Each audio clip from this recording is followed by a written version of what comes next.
Do you propose first or do you pay Lobola? That is the question. In this video, I'm going to share with you my dilemma leading up to me popping the question. And I'm going to share 3 tips that could help you navigate this terrain with greater wisdom. Let's go. From the beginning of our relationship, my wife and I always knew that we wanted to get married. For us, it wasn't really a matter of do we get married or not. We were pretty clear from the onset, and at the time we had been dating for 4 years. So we knew that marriage is what we wanted to do. So as an African child, a grandchild to the Pedis, the Zulus, the Swazis and the Sothos, I knew that it was time to write that letter and send it off to Botswana. To those who don't know, us in South Africa have this modern culture where we write a letter and send it to our future in-laws, stating our intentions and requesting for a date to meet and talk about getting the bride. That's standard procedure, right? But little did I know that my wife had something completely different in mind. She wanted a Cinderella moment in the presence of her friends and her loved ones. She wanted me to fall to my knee and propose to her. That's what she had in mind. Not the letter and not the Lobola yet.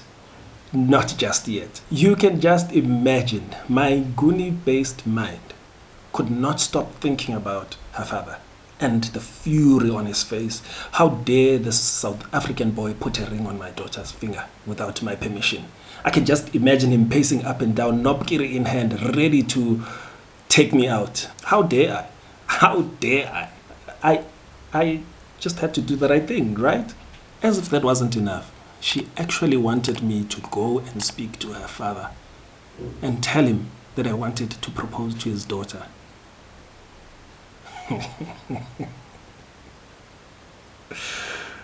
I know some of the girls who are watching this are probably thinking, yes, of course, that's what we would want too. Guys, do you agree? But I had to do right by her. I had to cross the border and go talk to her father and tell him that I wanted to make his daughter my wife. Oh, I'm just glad I never have to do that thing again. So for us, the engagement came before the Lobola, although I would have wanted things to work the other way around.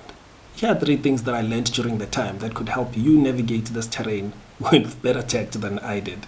Number 1, put your woman first. I mean, this is a special day after all. This is a once-in-a-lifetime opportunity, we'd like to hope. So come to her service, serve her, hope and aim to please her in everything you do during this time. It is her day. It is her special day, and honor that. The Bible says, husbands, love your wives.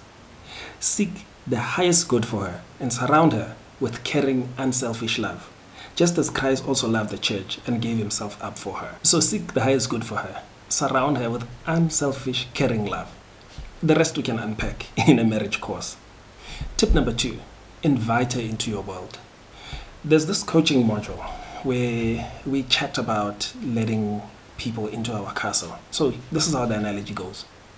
Imagine 2 castles.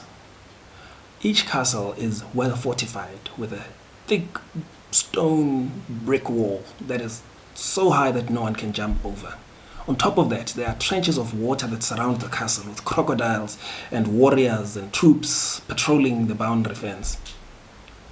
You look across and your neighbor has a castle just like that. What would be the best way for you to get into your neighbor's castle? The best way would be to lower your fence. The best way would be to build a bridge over those crocodiles. And by doing so, you kind of extend a hand to your neighbor. And naturally, they will lower their fences, lower their guard, build a bridge over the river filled with crocodiles. And you can cross over and be invited to their table for dinner. In the same way, if your woman feels safe, if they feel safe, seen and heard, it will be easier for you to dine in her heart and be the lover of her life forever. So during this time, seek to see her, seek to understand her, and seek to serve what she needs. See the desires of her heart.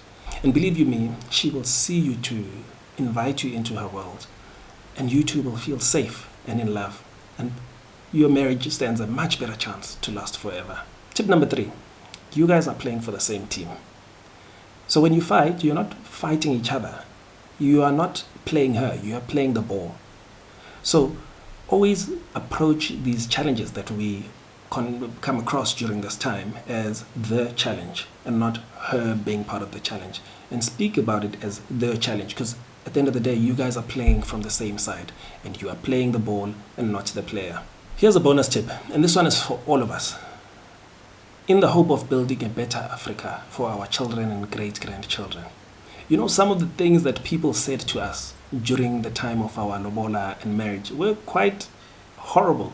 So horrible that it would be enough for us to write them off and write them off forever. But we didn't.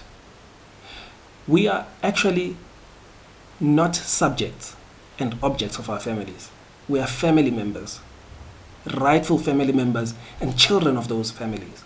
So let us speak to each other with love and care. Let us seek to understand one another as family members. Let us invite each other into our castles. And when other people have their God's eye, let us drop ours and invite them into our castle. And as we know, their God would go down too, and we will be invited into their castle of understanding. When someone is getting married, this is their marriage. This is their engagement. This is their lobola. We should come to their service. It is actually more important for us to do what is right than to be right. So pack away your opinions, pack away your self-righteousness, and come to the people's aid. Imagine what a better society, how much better we would be as Africans if we really came and served one another with love and care and castles with walls dropped down. So pay it forward. This is our time to shape a better future for our African children.